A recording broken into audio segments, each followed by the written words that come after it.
একটা সুন্দর সবুজ জঙ্গল, পাখিরা গায়, হরিণ দৌড়ায়।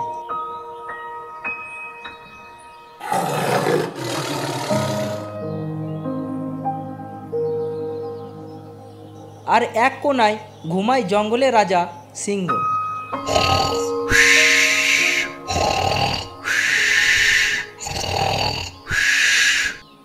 সিংহ নাক ডাকিয়ে ঘুমোচ্ছে। সেই জঙ্গলে থাকতো কাক ও একটা শিয়াল। কাক বলল, না না, রাজা না হলে কি হবে, এমন ঘুমোতে নেই। চলো শিয়াল ভাই, আজ ওকে জাগাতেই হবে। শিয়াল বলল, ঠিক বলেছ কাক ভাই, শুরু করি একদম ধামাকা কায়দায়। এই বলে তারা দুজন সিংহের কাছে যাওয়ার জন্য প্রস্তুত নিল।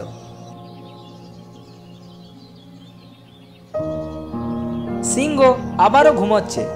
3 দিন ধরে একই জায়গায় পড়ে আছে।